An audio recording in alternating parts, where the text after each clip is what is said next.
Haiti is looking to bring stability to the country where gang violence has escalated into a form of urban guerrilla warfare. The UN Security Council has greenlighted the deployment of 1,000-member forces in Haiti led by Kenyan police. The gangs have, quote, military-grade weapons and connections with mafia networks, transnational criminals, and major financial resources, said Franz Elbe, who has led the Haitian National Police for 2 years. Joining us now to discuss is English language editor at Haiti Liberté, Kim Ives. Help us parse through what all of this actually means for Haiti and U.S. relations. Well, this is going to be the third U.S. sponsored foreign intervention into Haiti in 3 decades, if it comes to pass. But it's different from the last two in 1994 and 2004, which were UN Security Council, actual genuine UN peacekeeping forces, what they call the Blue Helmets. This is kind of an end run on the Security Council, which the U.S. has somewhat lost control of since the multipolar world announced itself on February 2022. And it is essentially created this proxy in Kenya to lead the force because they didn't want to do it. The Canadians refused, the Jamaicans refused. So the Kenyans stepped up, or I should say they were bribed to do so. And now the U.S. will be running the show, paying for the show, but the Kenyans will be the blackface in front. And it's really a recipe for disaster. Kim, I want to unpack this a bit further. So we had the assassination of President Jovenel Moise. That really sort of put the island country into complete chaos. The current Prime Minister, Ariel Henry, has really struggled with trying to get a hold on this level of violence. Can you really explain to the audience why we've sort of seen this shift after the assassination of the former president, and why has it been so difficult for the PM to sort of coalesce the country together to decrease this level of violence we're seeing? Well, first, he has zero legitimacy, no popularity. The population hates him. And furthermore, the assassination, which has the fingerprints of Washington all over it, was abetted by Ariel Henry. He was making phone calls to the guys who told the Colombians to shoot Moise at 1 in the morning. At 4 in the morning, Ariel Henry was talking on the phone with him. He claims he doesn't remember the calls, even though they amounted to 7 minutes. So the population completely despised Ariel Henry.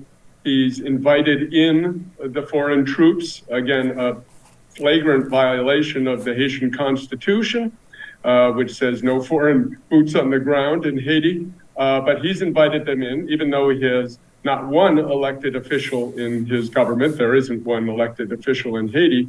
So he's a completely de facto tyrant and has essentially been doing the bidding of Washington, Ottawa, and Paris, who put him in power through what they call the core group, which is a Washington ring-led group of ambassadors in Haiti.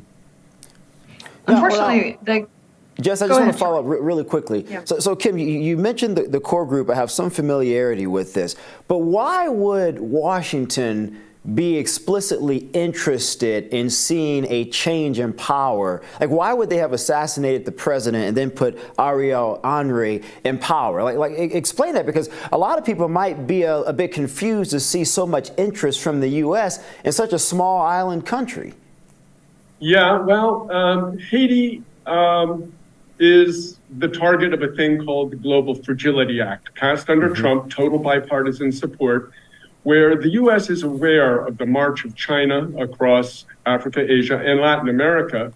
Even here in the Dominican Republic, where I am, they went over to the People's Republic of China from Taiwan in 2018.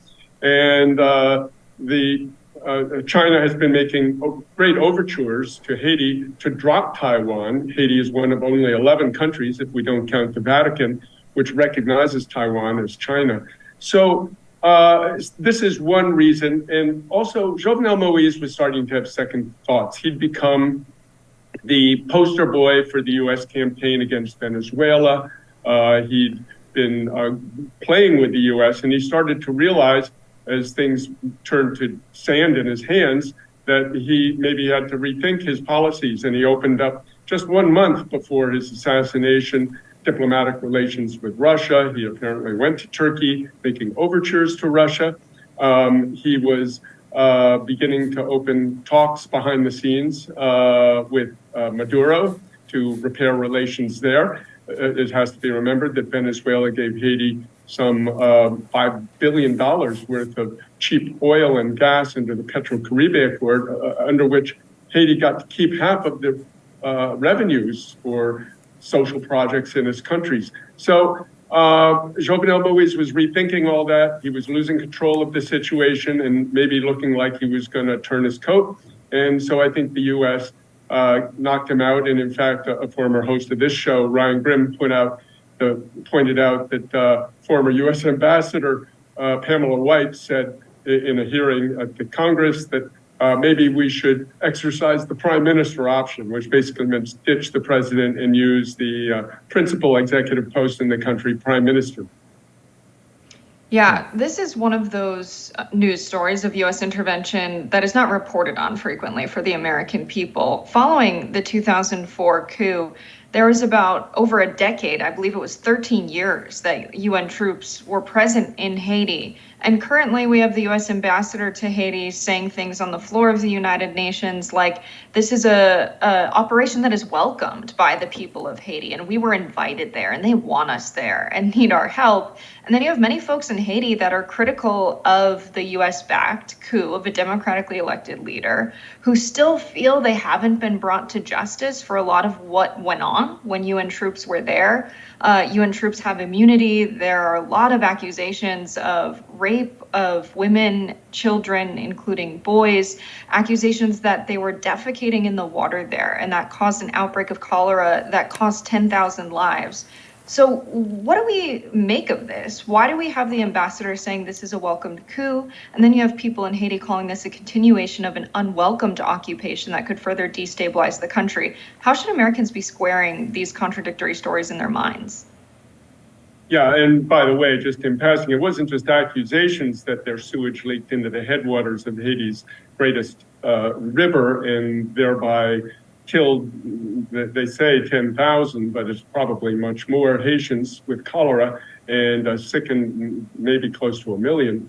But these are things that are patently true. The occupation of the MINUSTA that you're referring to from 2004 to 2017 had sexual predation. It had massacres in poor neighborhoods and against what they called gangs then too, which were essentially resistance to that UN coup and occupation.